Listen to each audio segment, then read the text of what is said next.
Энергетика тармагы комплекстүү реформага муктаж. Өкмөт бул аптада 3 күн бою Грузия жана Армениянын энергетиктери, Азия өнүктүрүү банкы, USAID жана JICA сыяктуу эл аралык уюмдардын өкүлдөрү менен бирге тармакты реформалоо маселелерин талкуулады.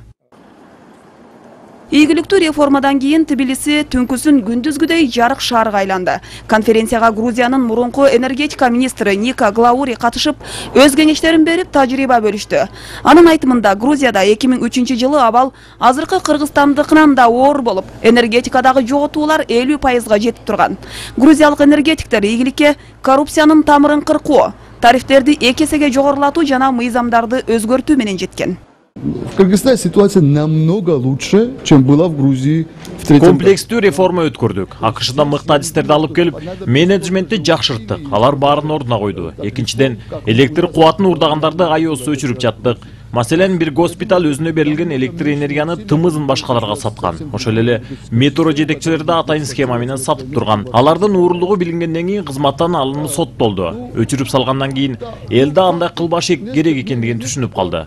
Тарифтерди да жогорулаттык. Киловатт сааттын баасы 4 цент болсо биз 8 центке чыгардык. Энергетика жана өнөр жай министри Осмонбек Артыкбаев дагы чет өлкөлүк кесиптештеринин тажрыйбасын колдоно тургандай. Мы хотим привлечь лучший опыт мировой.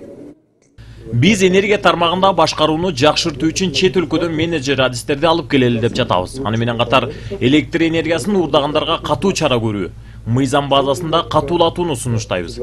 Директорлор кеңеши азыр көрсөткүчтөр үчүн жооп бербейт. Алардын да керектөөчүлөрдүн да жоопкерчилигин жогорулатуу зарыл. Министр тармактагы абал оор экенине карабай электр энергиясы калкка арзан сатылып жатат жана келечекте тарифтерди көтөрүү керек дейт. Бирок тарифтер ишкерлер үчүн гана жогорулайт. Энергосистема Кыргызстане. Энергосистема кризисте дешет. Чындыгында эле ошондой. И на самом деле она так. Жыйында өкмөт башчы Жантөре Сатыбалдыев туруктуу өнүгүү стратегиясында 16 энергетикалык долбоор киргенин айтып, тармакты реформалоого эл аралык донорлорду катышууга чакырды. В этой связи хотел бы подчеркнуть важность участия международных финансовых институтов. Всех Жабдуулардын эскилигине карабастан энергетиктер өз иштерин аткарып жатат. Жыл башынан бери кабелдик линияларды алмаштыруу, электр чубалгыларын тартуу боюнча иштер жигердүү жүрүп жатат.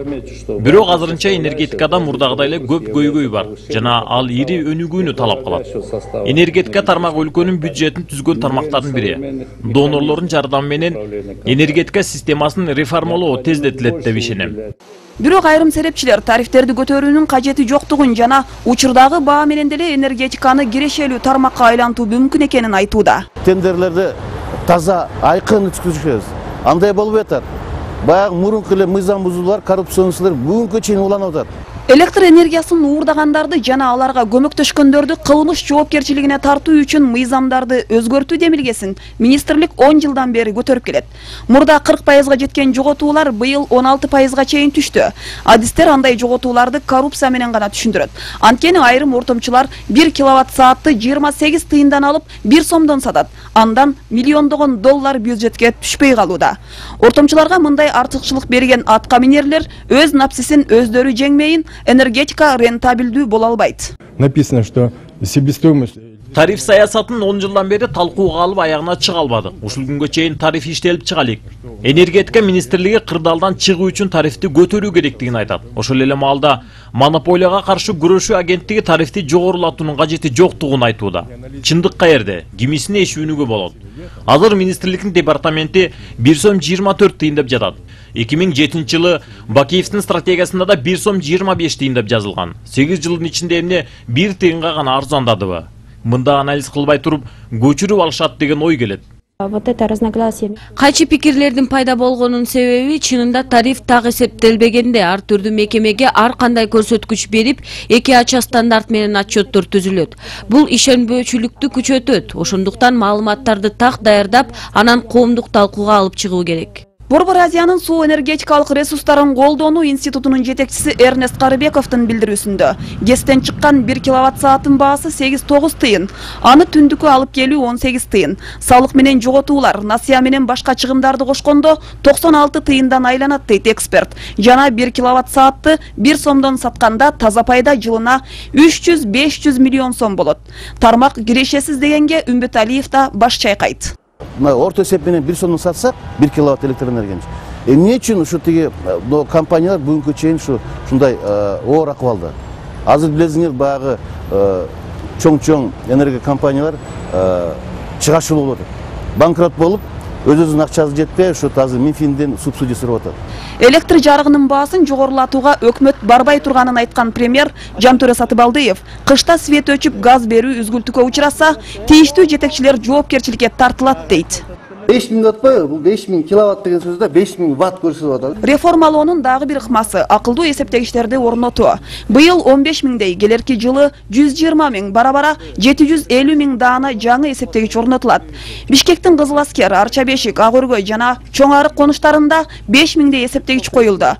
Бирок айрым тургундар ага нааразы. Анткени баары энергияны каалагандай коротууга көнүп алган. Свет өчүрүп койгула. Кезек өтөлү. Парафин деген бар. Кудайга шүгүр. Магазиндерде парафиндер сатылып атат, свечалар. Ошого өтөлү. Мындай куура-сурай даярдап, эшке илгеркиде болуп тамак аш жасаганга ачыгын айтсын. 5 киловатт бергенден көрө бүт өчүрүп салгыла. Ошол бир долы секундтан ичинде тактап турат. Ошол жерде биз баардыгын көрүп турабыз. Канча энергия кайерге кетти, ким алды, канча алды, канча акчага алды.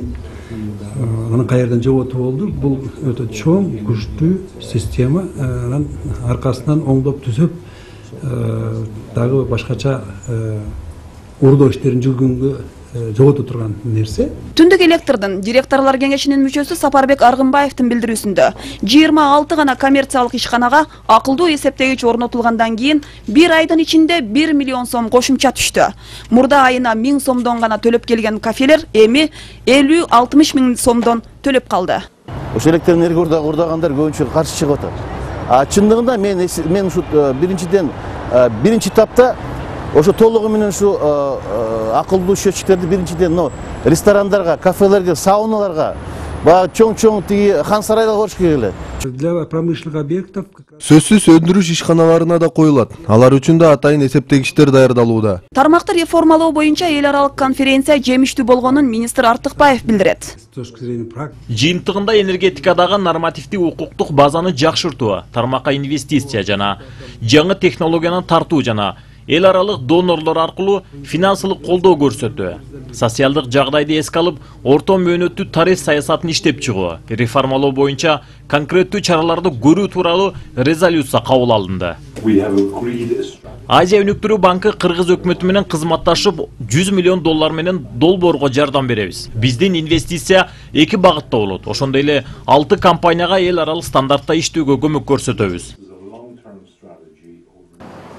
Электр энергиясын колдонуу жылдан жылга өсүүдө. 2018 жылы ал 15 миллиард киловатт саатка жетет. Келе жаткан кышта болсо энергетиктер авариялык өчүрүүлөр мүмкүн болорун жана ага калк даяр болушун эскертет. Талдоочулар болсо электр жарыгынын арзандыгын кемчилик эмес, сыймык жана жетишкендик деп баалайт. Жанат Мажитова, Батыр Зарлыков, Коомдук биринчи канал, Жума Кайрык.